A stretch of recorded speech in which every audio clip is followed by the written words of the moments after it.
Hi folks, I'm going to make a follow-up video to a Paul Harrell video with a 357 Magnum Revolver hit higher with 38 ammo. So I'm going to go back 15 yards. He did that with a 4-inch Ruger Security something, and then a 2.25-inch Ruger SP101. It was one of the few times he misspoke. He said GP100. I actually got a 3-inch GP100 here, so it kind of splits the difference. And not only are we going to kind of start with 125 gauge 357 Magnum and then 158 grain 357 Magnum, but then we'll go to 125 plus P 38 Special Paul Harrell green and white box JHPs, or semi-jacketed hollow point, excuse me, Paul Harrell 125 plus P Remington semi-jacketed hollow point, 125 grain, and then 158 grain load. So is it the velocity in the barrel rising, or is it actually just because of the bullet weight? So I'm not that great of a group shooter. I usually like to train in double action at 10, 12 yards. I can do double action at 15 though. We're going to go back to 15 with single action and see if I can shoot well enough. So here we go. Starting with 125 grain on target, warm 357 Magnum, and these are hollow points that actually do expand. Gun Sam tested a bunch of miscellaneous or low budget 357 ammo for me, and these were the ones that I'd actually defend myself with if needed. Okay, here we go.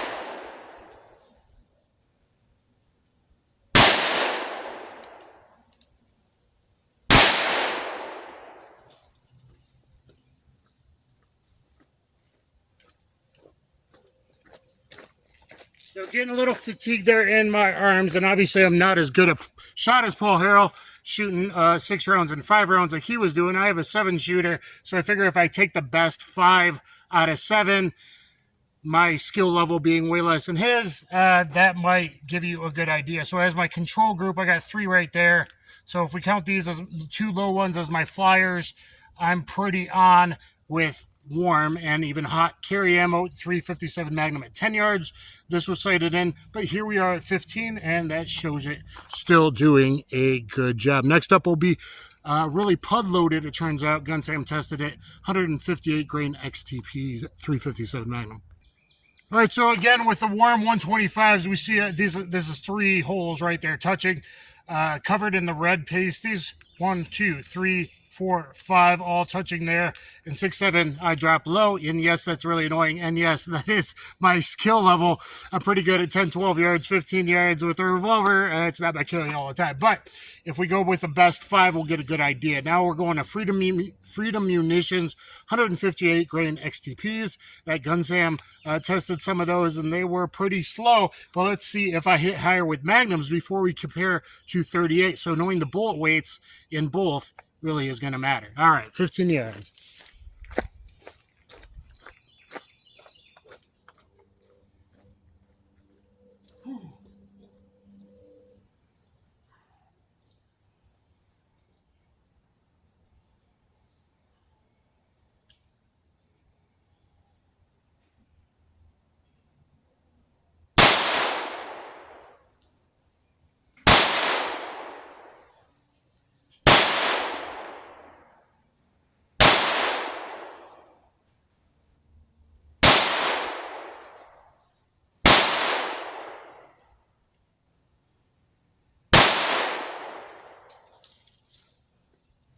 I think that last one I may have pulled high right. Hard for me to tell, but it looks like 1, 2, 3, 4, 5. There's my 5-shot group. Surprisingly, not that much higher, probably because it's slower velocity. pretty light stuff. One a little high, that maybe that was my last shot. I felt like I threw the last one and one bad one there. So again, we see I do 5 good ones on the center target, covered by an outstretched hand easily, and 2 a little bad. One I think I called going up high, but still center in the throat. So even with the 158 Magnums at 15 yards, not bad. All right, next up we'll go to 125 plus P Remington green and white box, bolt box, 100 round 38 special, 125 plus P semi-jacketed hollow point. And probably similar, I'm going to assume pragmatically, for at least 10 yards and in, the 125 plus P HTP that maybe is more expensive but slightly better terminal ballistics will probably hit near this point of aim. And it's generic, pretty easy to find ammo that might actually do so-so from a 38 snub, which is very difficult in 2-inch and shorter barrels. So here we go. All right, now the Remington 125 plus P semi-jacketed hollow point.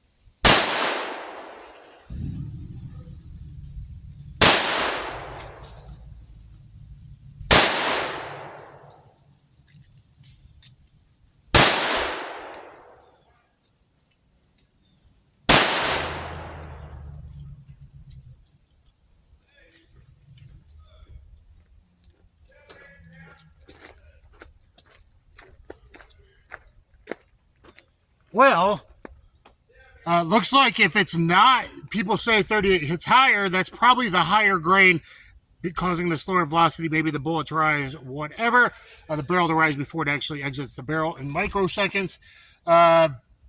Anyway, I'm very impressed with this cheap ammo that Paul Harrell picked as his practice and carry ammo in his Model 15 and his Model 637, I believe.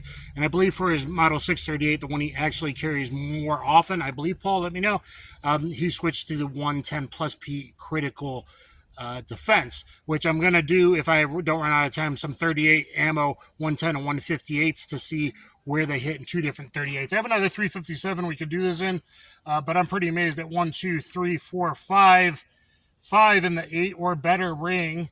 Actually, 4 touching 9 ring or better, 5, 6, 7 all being in there. I'm really impressed with the cheap bulk box Remington 125 plus P 38 special semi-jacketed hollow point. So let's put up a new target and we'll see where the 158 Atlanta Arms 158 grain semi-wad cutter.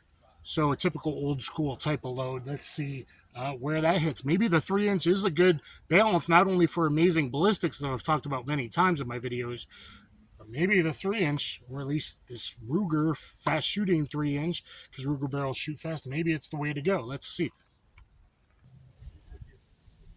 Just so everyone can see, these are indeed the ammo I use, starting with the on-target excellent 357 Magnum. And I stocked up during COVID 1984, C1984 that happened. And I'm glad I did, because these actually expand. Gun Sam tested them. And then the PUD 158 XTPs from Freedom Munitions, really PUD, not good. And you're not going to get any expansion at those velocities with an XTP bullet. And then I'm very impressed with the Paul Harrell green and white box ammo. And now we'll go to the PUD 158s, probably, pretty slow 158 semi-wad cutter ammo. And this is from Atlanta Arms, which is very good. It's always been very quality, even the reman stuff. I've never once had a failure with the reman stuff. So now let's see where this hits. Put all this down. All right, 158.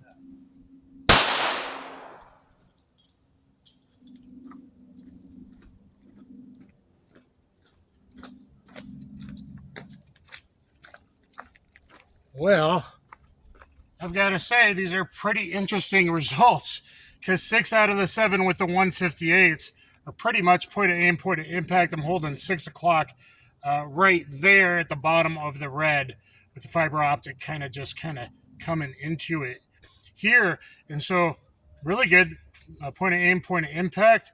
I did feel maybe the first one. I don't know if that was the first one.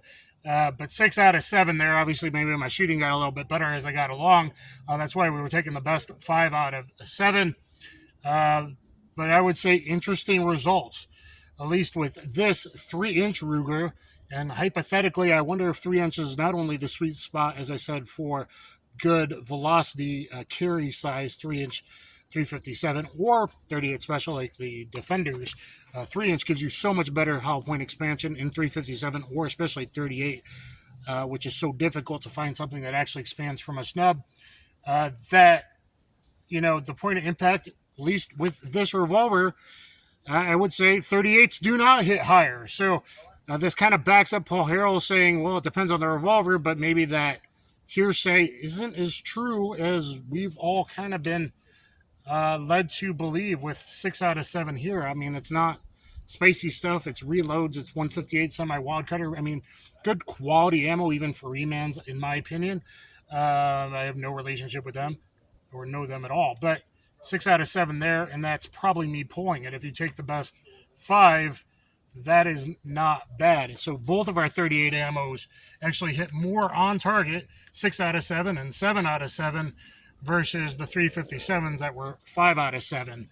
So anyway, guys, let me know what you think. I am going to see if I have time now before I got to go work as an armed guard to do some 38 ammo in 2 different 38s to see where they hit. I'm not sure if I can get that done today or not. I recently did hollow point functioning testing for a friend on 3 new 9mm pistols with 4 different kinds of hollow points and a 115 very hot Winchester flat point. And it wasn't that much of a difference, but you might want to check that out. 2 115s and 2 124 plus Ps, but that was at 10 yards. So here at 15 yards, we'll see, at least with this, looks like I can use whatever ammo I might have to, which probably won't be a revolver time pretty soon. But anyway, guys, stay safe. Please let me know what you think in the comments down below. Have you actually tested your revolvers in different weight grains to see the point of impact shift? It's pretty important stuff to know. At least at 10 yards and in with a snub, but, you know, 15, you should probably be doing your full-side autos and revolvers at least at 15, and if not 25 if you can afford it. So anyway, guys, please thumbs up, share, subscribe. It always makes me feel warm and fuzzy on the side. It's a Wolfman thing. Some of you just don't understand. And Paul, it'd be great if you do the XL, the XXL Winter Wolfman meat target. And Gunsam, you as well, maybe. The XL Winter Wolfman meat target. Just a little bit bigger, a little bit more maybe leather and a sweatshirt, be in front of t-shirts, and you know, just a little bit bigger and wider to be prepared for some of the big guys in winter time. What hollow point loads in different calibers, 9, 40, 45, 10 mil. It'd be very interesting to see. Thanks, everybody. Kaboom.